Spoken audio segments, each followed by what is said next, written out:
The wind carried the scent of dust and hay as Emma stood at the edge of the worn wooden fence, staring across the land that had raised her, nurtured her, and now challenged her in ways she never imagined. The sun, heavy and golden, dipped low behind the hills, casting long shadows across the fields. Her father's ranch, once vibrant with the sound of cattle, laughter, and the rumble of boots, had turned into a place of silence since the war took her brothers. Three of them: James, the oldest, the protector; Henry, the wild one, always laughing; and little Charlie, barely a man when he enlisted, eager to follow his brothers, never knowing he'd never come home. They'd gone off with dreams in their eyes and rifles on their backs, leaving Emma with promises to return. And one by one, those promises were broken by telegrams, dressed in cold government words and sealed with pain. Their deaths had been like a slow storm, each one tearing a little more of her soul away. Her mother had never recovered. The grief hollowed her until she could no longer face the mornings. And one day she simply stopped waking up. Emma found her sitting by the kitchen window, her tea gone cold, her hands still resting in her lap, like she'd just been waiting for her boys to come riding back home. Emma buried them all: her brothers, her mother, her childhood.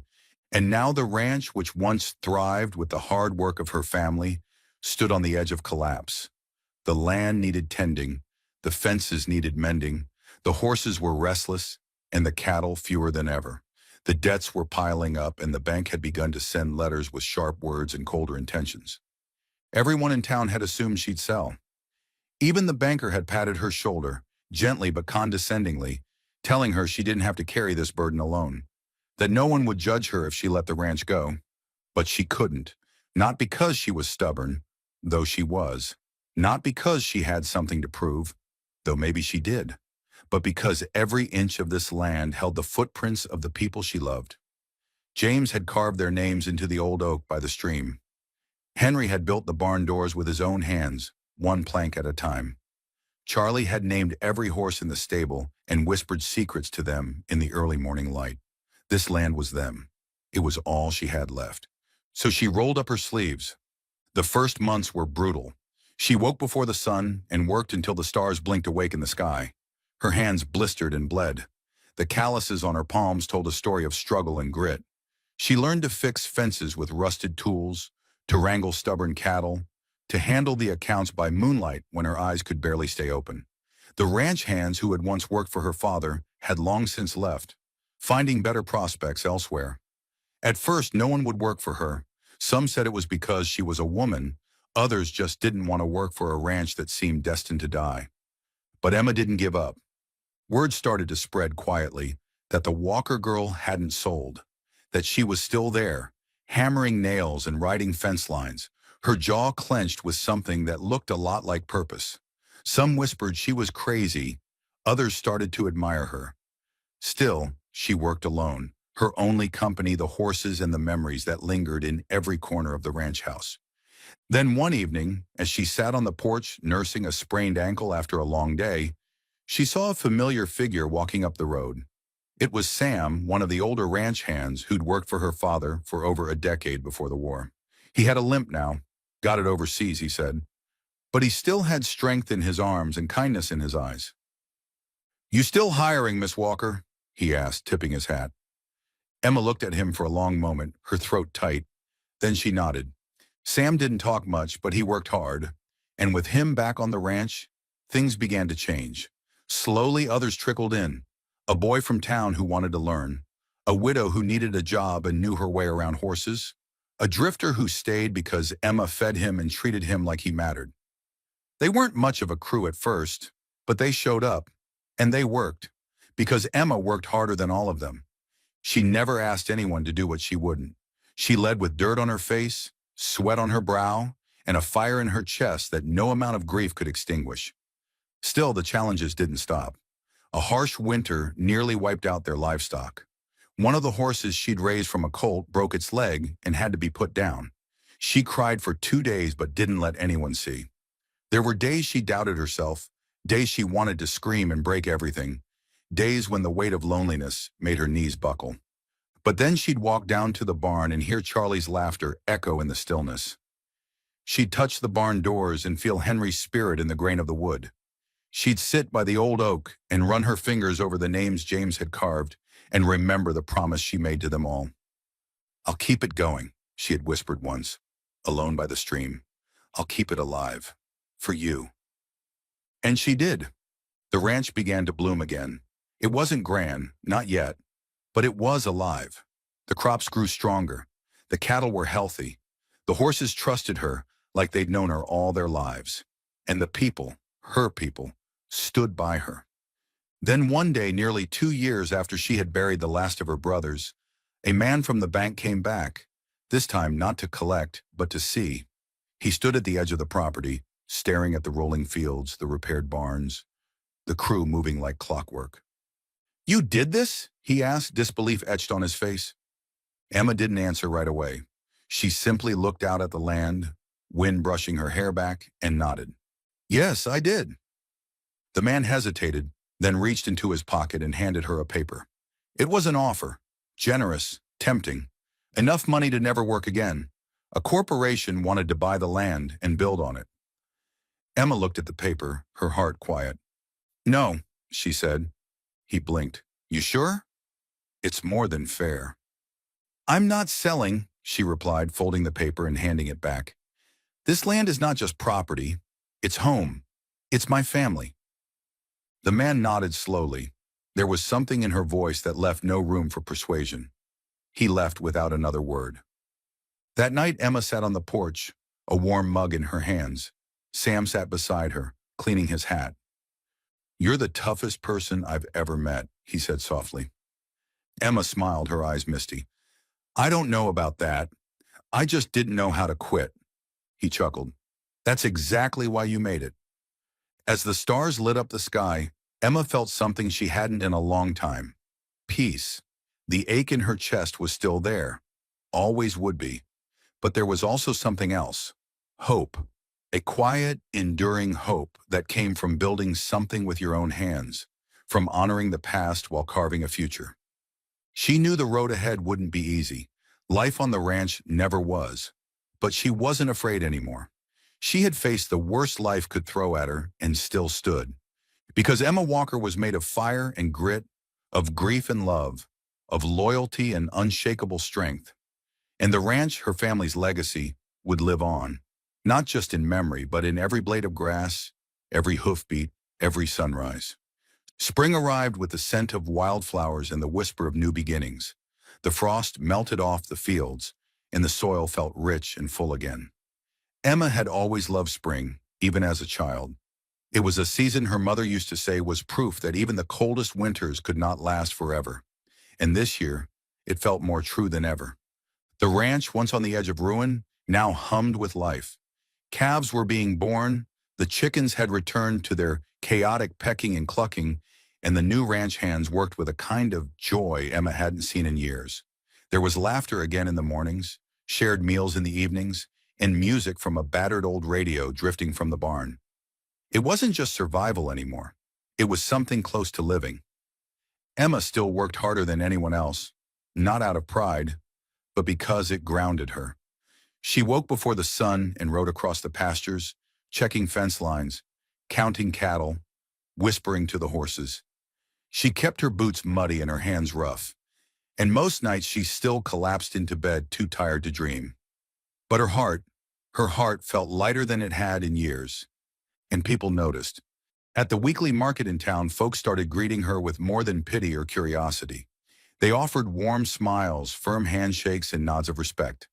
Some even came out to the ranch to buy eggs or trade feed. A local reporter asked to do a feature on her.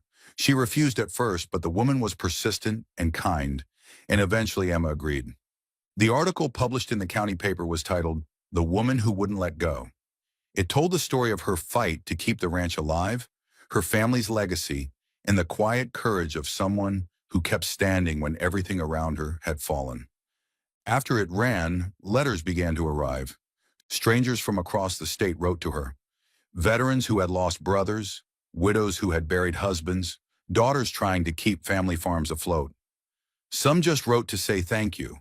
Others asked for advice or shared their own pain and triumphs. Emma read each one slowly, sometimes with tears streaming down her face, sometimes with a smile curling at the corner of her lips. She realized then that what she had done, what she had survived, wasn't just about one ranch or one family. It was about resilience, about the human spirit's refusal to be broken.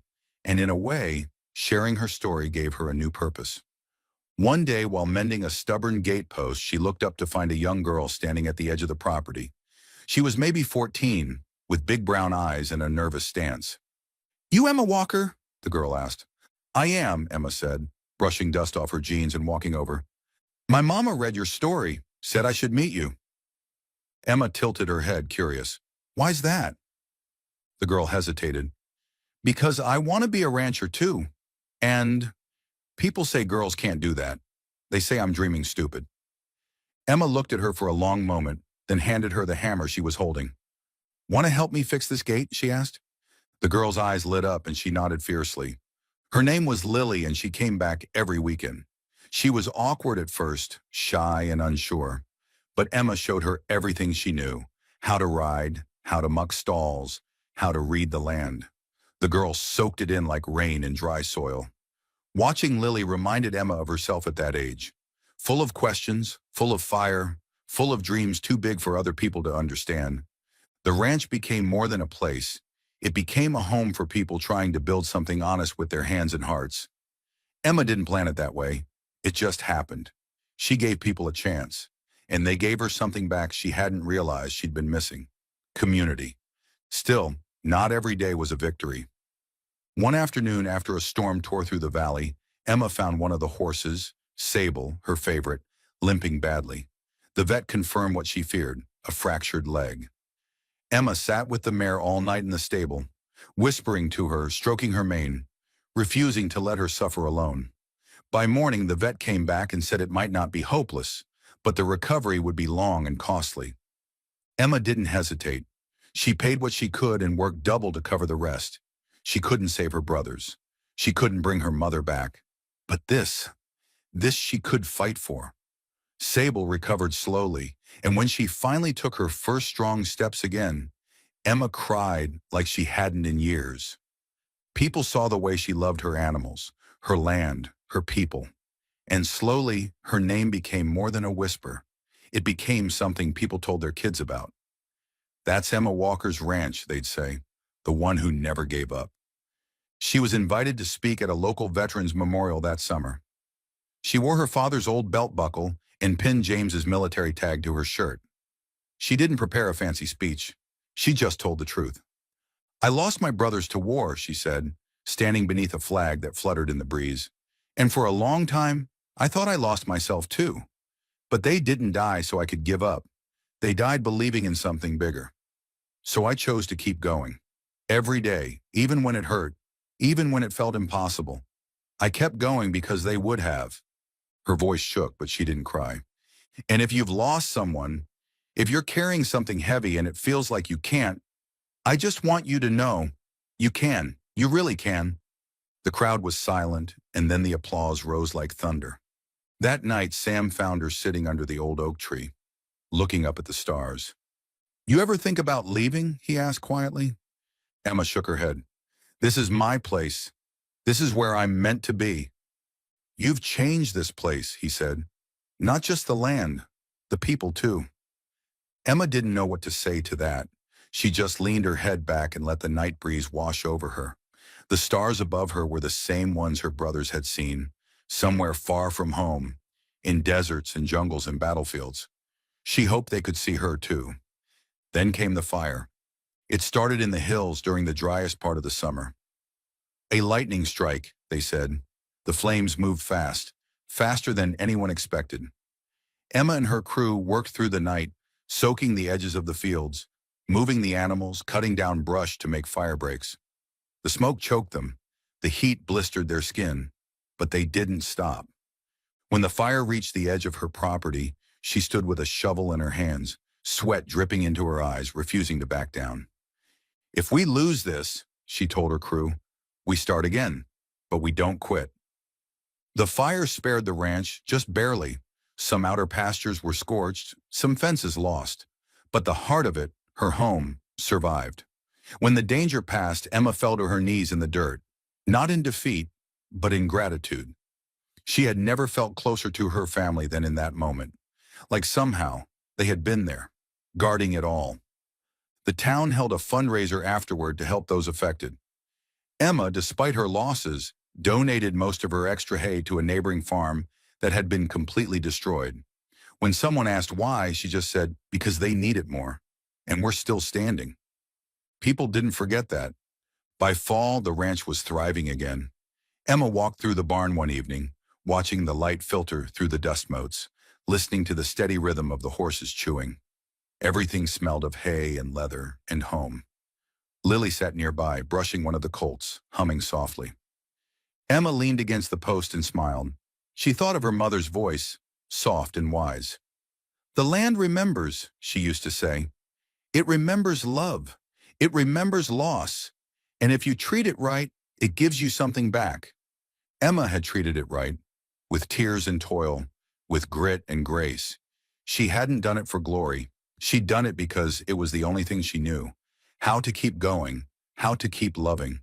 And in return, the land had given her everything. The first frost of the season came quietly, draping a silver veil over the fields before dawn.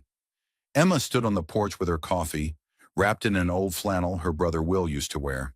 The air was crisp, her breath visible, and for a moment she let herself feel it all. The cold, the ache, the beauty, the stillness of it. Inside, the old grandfather clock ticked like a heartbeat. She had fixed it herself last winter, after it had sat silent for years.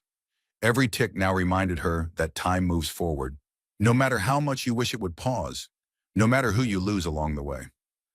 That morning, she found a letter in the mailbox. It had no return address, just her name written in tight, careful script. She opened it at the kitchen table. Inside was a note, short and almost shaky. You don't know me, but I served with James. He saved my life. I've carried that debt with me for years. I didn't know how to thank him.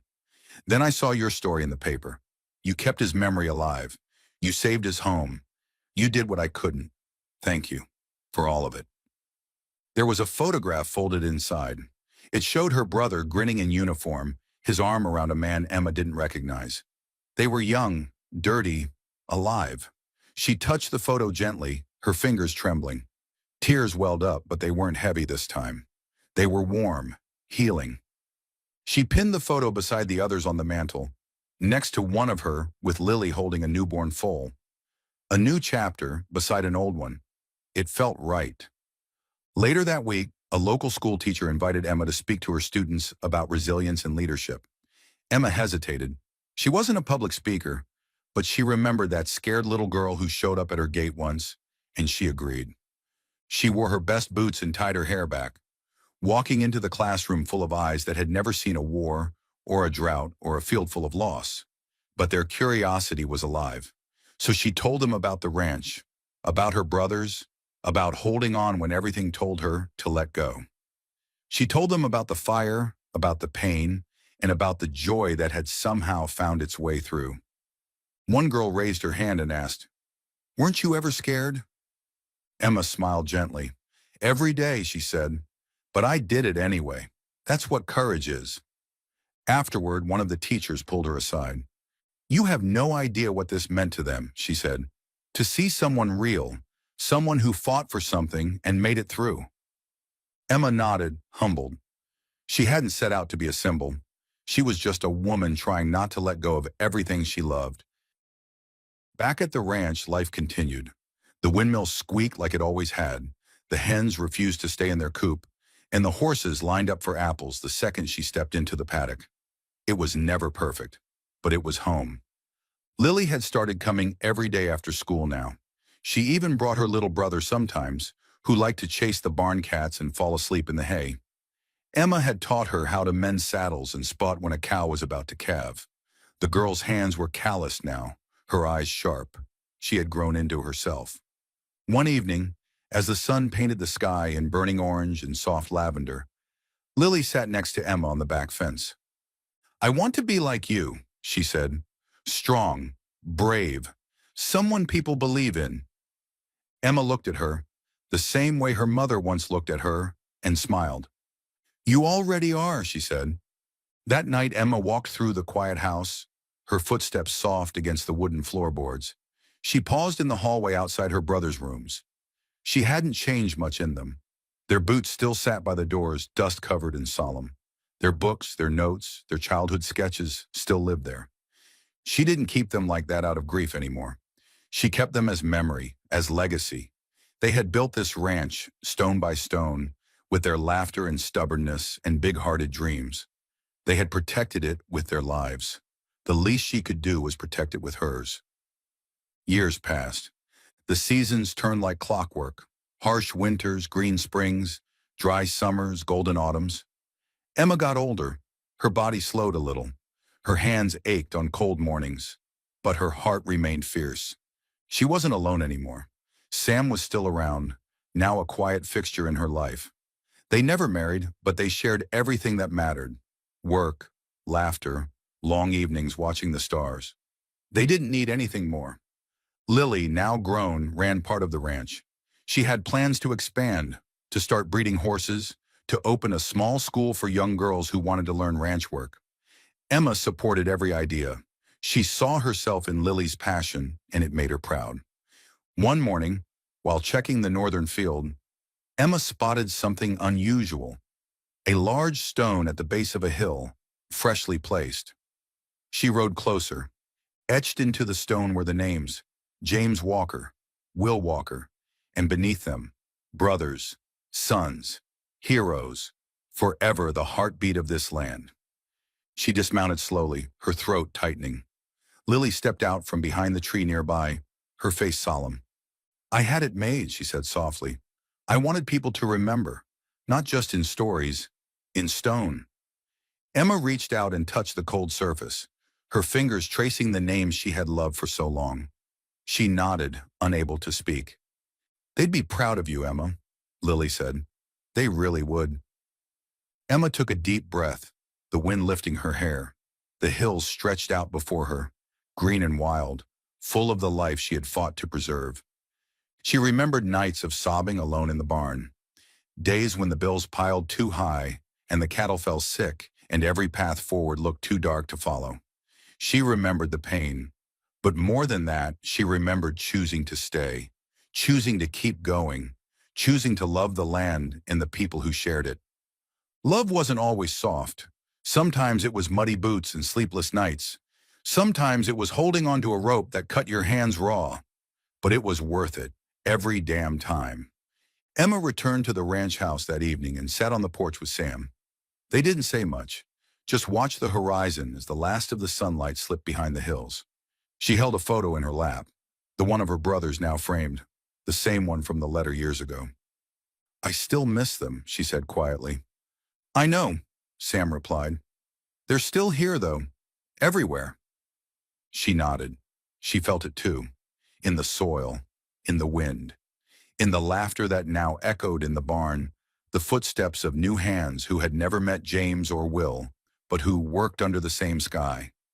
Later that fall, the county honored Emma with a Lifetime Legacy Award.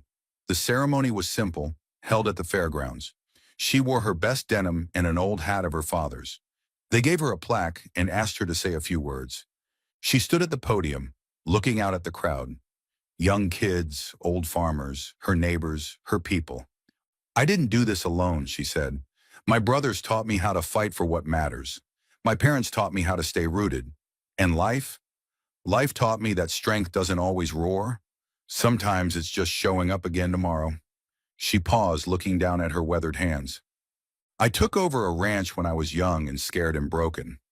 I didn't know what I was doing most days, but I knew one thing. I wasn't going to let go. And if there is one thing I hope you take from my story, it's this. No matter how bad it gets, no matter how far gone things seem, don't let go. Hang on.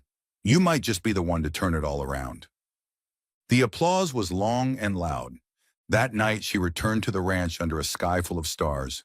She walked the field slowly, touching the fence posts, whispering to the horses, checking the gates like she always had. The land was quiet, but alive. She stopped at the stone memorial. The wind brushed through the tall grass. She closed her eyes. Thank you, she whispered, for the strength, for the love, for never letting me forget who I am. Then she turned, heading home through the soft dark, where the porch light glowed like a beacon. She had taken over the ranch because she had no choice. She had kept it alive because she had all the choice in the world, and in doing so she became more than a survivor. She became a legend,